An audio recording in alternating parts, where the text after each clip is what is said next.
Manipur was an independent region in 1891 till it ceased to be when the British took over the kingdom. The fact that Britain did not annex the kingdom and also this helped in the acceptance of that fiction that Manipur remained an independent kingdom albeit under British protection. Manipur was formerly a princely native state during British colonial rule, in which the Meitei kings enjoyed considerable autonomy as long as they respected the interests of the British. Manipur lost its perceived autonomy after its merger with India in 1949. In 1972, Manipur became a full-fledged state of Indian Union. Now, there is some ethnic divide between the people of Manipur. That is, between Kukis, Meiteis and Nagas. There are several scheduled tribe status between the Kukis and Nagas. There are insurgencies occurred that happened in the past, okay, like Kuki land movement, like Naga insurgency, Naga road blockade and ILP issue is not dying in near future, okay. So all of this is a critical or some critical issues to ponder in the state of Manipur. So today I am going to discuss with you the past and present status of Manipur. You all know that there are several news reports coming to us that Manipur is a state of emergency, is in a state of emergency. So what happens, what kinds of happening led to this state of emergency? What caused the ethnic divide or violence in Manipur? Okay, so let's start our discussion. I am going to discuss all of this today. So now Manipur was an ancient kingdom earlier. So let's look at that history first. In 1303 to 154 CE, around that point of time, Chaitharol Kumbhaka, the royal chronicle of Manipur, traces the history of the Manipur kings to the Ningthouja dynasty of that period. Okay. Now, from the 15th century CE, King Kyamaba builds a Vishnu temple at that point of time, and many Brahmins begin to move to the kingdom. During 1597 and 1652, the kingdom's boundary ran from Barak, which is now in Assam, to Chindwin, that is presently in Myanmar, from Maram Hills to Tipaimuk, bordering Mizoram. In the 17th century, Manipur Pangal, that is Manipuri Muslims who came from Sylhet, now in Bangladesh, became part of the Manipuri society at that point of time. Around 1704, King Charayungba converts to Hinduism along with his family.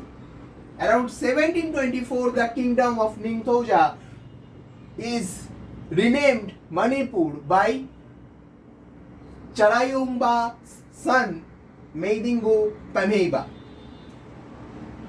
Around 1777, first reference of Kuki can be found in the colonial writings when people from the tribe attacked British subjects in Chittagong.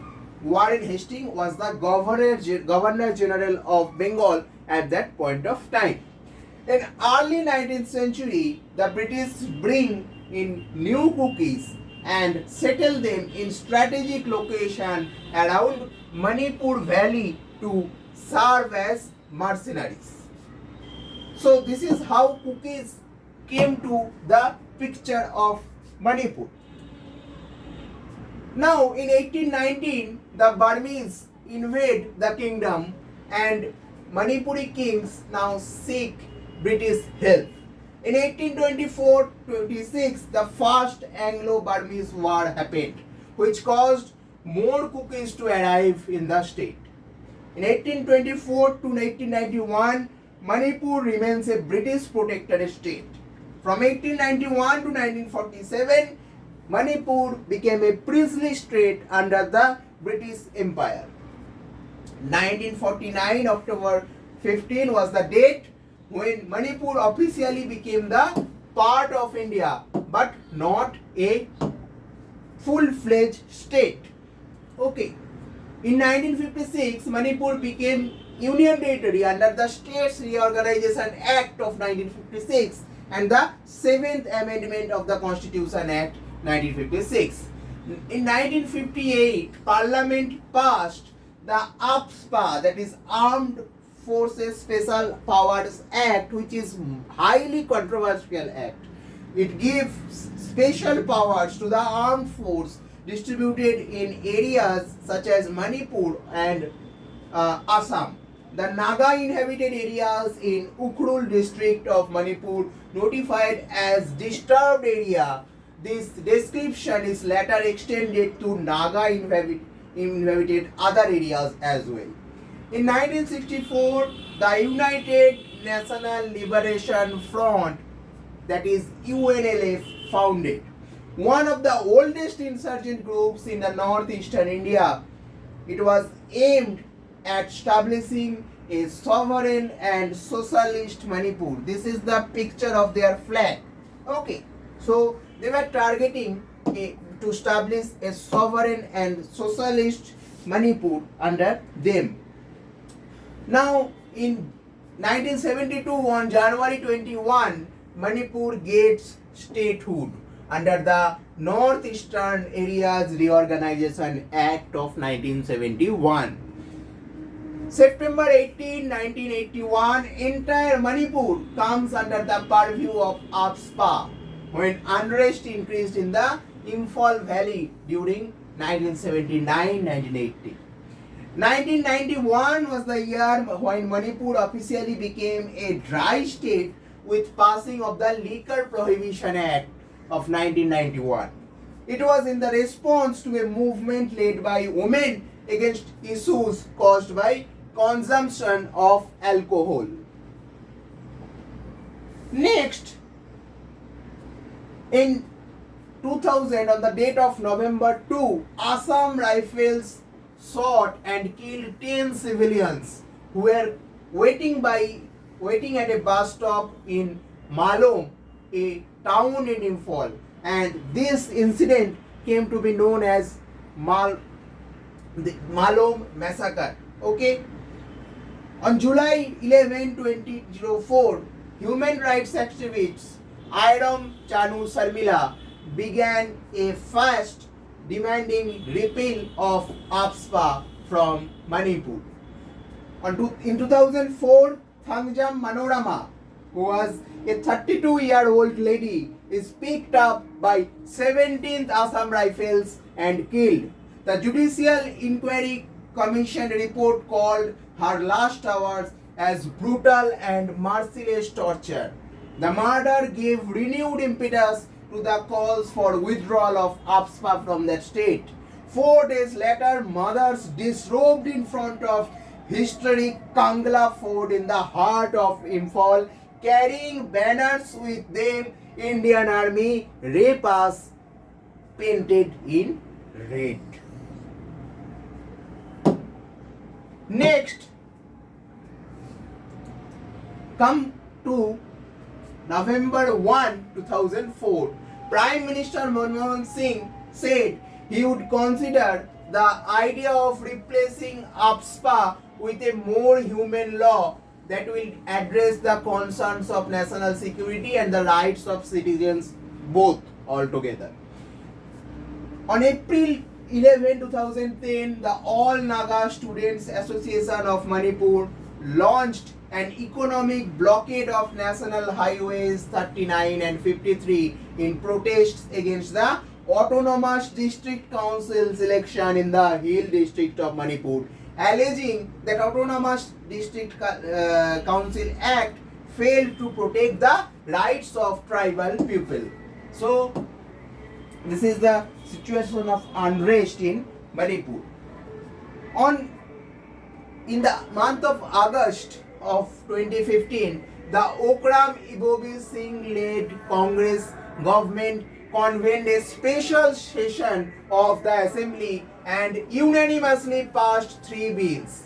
The Protection of Manipuri People Bill 2015, the Manipur Land Reforms and Land Revenue Bill of 2015, and Manipur Shops and Establishment Bill of 2015. Next month, in the month of September, Hill people protested against the bills over the contentious definition of Manipuri people. In the violence that ensued, 9 young men were killed.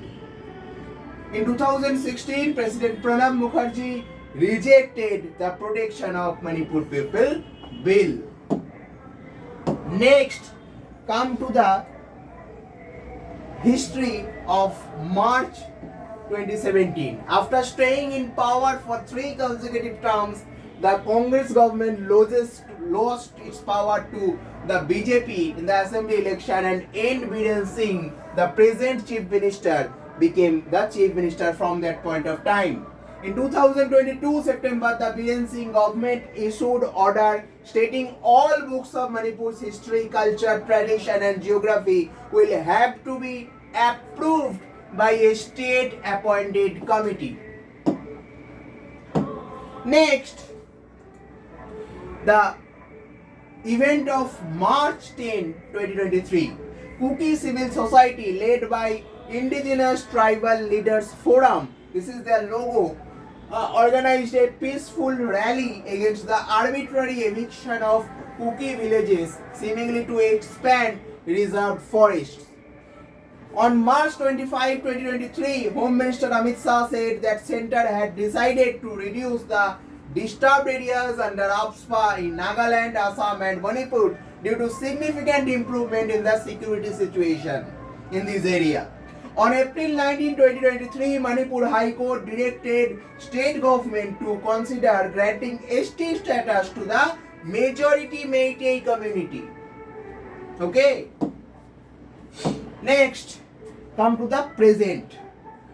From May 3, 2023, violence began after all tribal students union of Manipur held a solidarity march in all districts opposing that court order of giving Meiteis to Meiteis the ST status.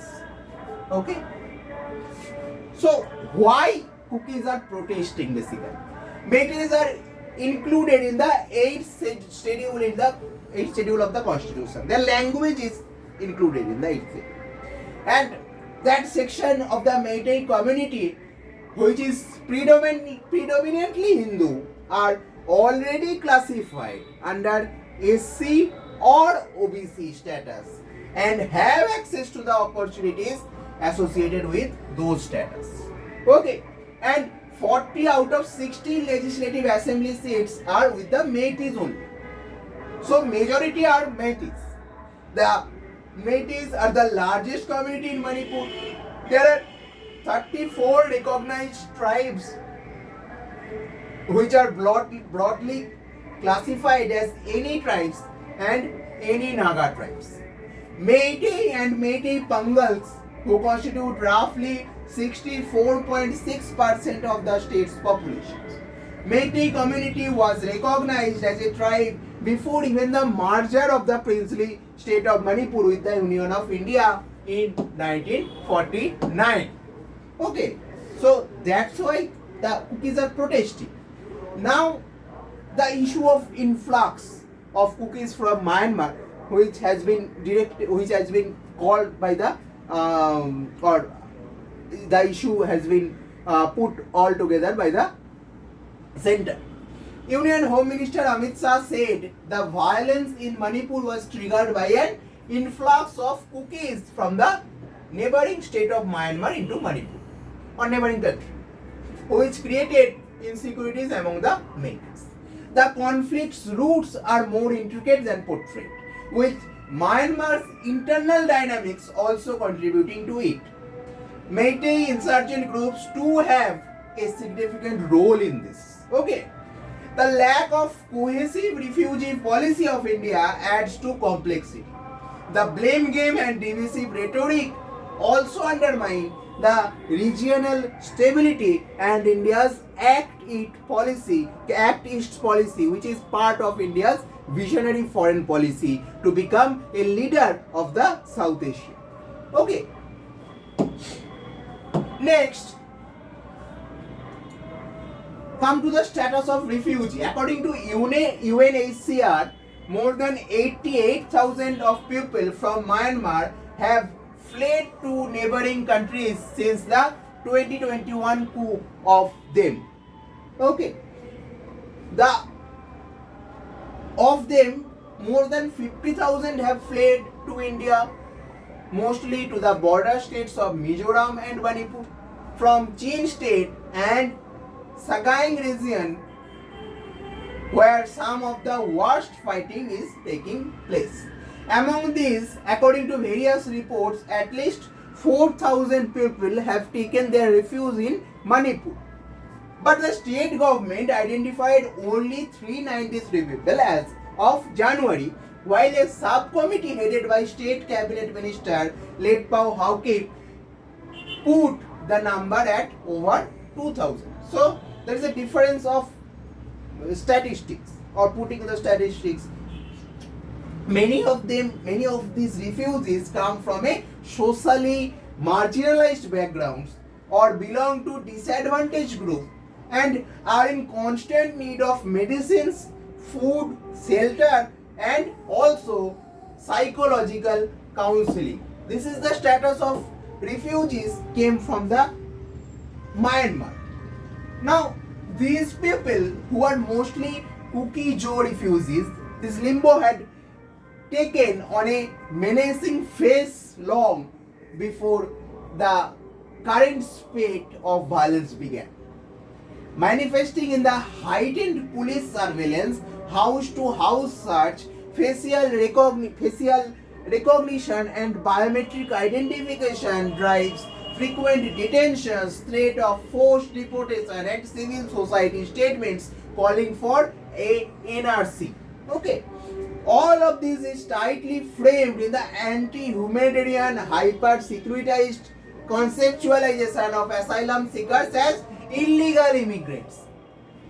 This is a term that even sections of the international media have used uncritically to draw a straight line between Myanmar and Manipur. Okay, these long-standing pathologies of Manipur have now culminated in a grand victim blaming exercise. Those at the shortest end of political violence on either side of the India-Myanmar border are now being dragged to the public square for supposedly instigating the violence in Manipur. Okay, by the government.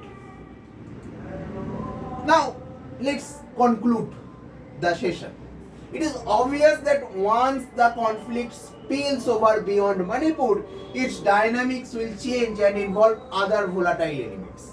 If so, there is a strong risk of an unprecedented regional conflagration that would sweep India's northeast.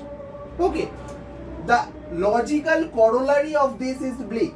A steady unraveling of India's Act East policy, which aims to build bridges, both metaphorical and literal, with Southeast Asia via the northeastern region. So, we are connecting the Southeast Asia with the northeast region through this policy, Act East policy. Now, what will probably matter the most then is the goodwill of the various communities that inhabit these fractured border walls on both sides of the border, that is on Manipur and Myanmar. it is they who will shape the social contract needed to facilitate state-led development and regional linkages. Okay, now let's look some of the suggestions put forward by some scholars. Look at the statement given by Patricia Mukim, that he stated Métis and Cookies and Nagas have to learn to coexist and resolve differences amicably. In the meantime, Manipur government has to strengthen the district councils by giving them 6th schedule status. Métis scholar and professor of JNU Bimal Akoijam said that Métis need to reimagine themselves and to let go of the nostalgia of the past. So this was my discussion. I think you have enjoyed the session. Thank you for staying with me. Keep yourself mentally and physically fit. Bye bye.